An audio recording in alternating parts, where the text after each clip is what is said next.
بلدیہ عظمیٰ کراچی میں MQM پاکستان کی لیبر ڈویژن آج مبارکباد کے بینر لگا رہی ہے اور وہ خوش ہے، اور انہوں نے اس سلسلے میں جہاں بینر آویزہ کیے، وہیں بلدیہ عظمیٰ کراچی لیبر ڈویژن کے انچارج اور سرپرست اعلیٰ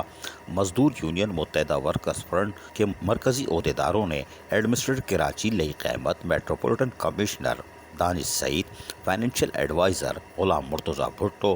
اور محکمہ فائنانس کے تمام ڈائریکٹران کا دل کی گہرائیوں سے شکریہ ادا کیا۔ ان کا کہنا یہ تھا کہ بلدیہ عظمیٰ کراچی کے تمام افسران و ملازمین کی اس ماہ جولائی کی تنخواہ 20% اضافے کے ساتھ اور تمام پینشنرز کو 10% ادائیگی کے ساتھ ممکن بنایا، اور تنخواہ کی سیلری بل پرنٹ کے لیے احکامات صادر فرما دیے گئے ہیں۔ عید سے قبل بلدیہ عظمیٰ کراچی کے تمام افسران و ملازمین کی ماہانہ تنخواہ کی ادائیگی کو بھی ممکن بنایا جا سکے گا۔ MQM پاکستان لیبر ڈویژن کے بلدیہ عظمیٰ کراچی کے سرپرست اعلیٰ محمد احمد اور دیگر نے امید ظاہر کی کہ بلدیہ عظمیٰ کراچی کے ایڈمنسٹریٹر ہوں یا میٹروپولیٹن کمشنر یا دیگر افسران محکمہ فائنانس کے، وہ افسران و ملازمین اور خصوصاً ریٹائر ملازمین کے بقائے جات کے لیے بھی اسی طرح محنت کریں گے۔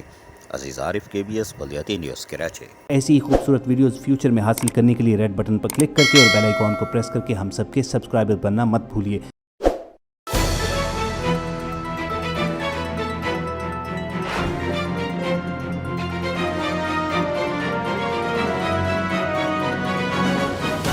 KBS بلدیاتی نیوز۔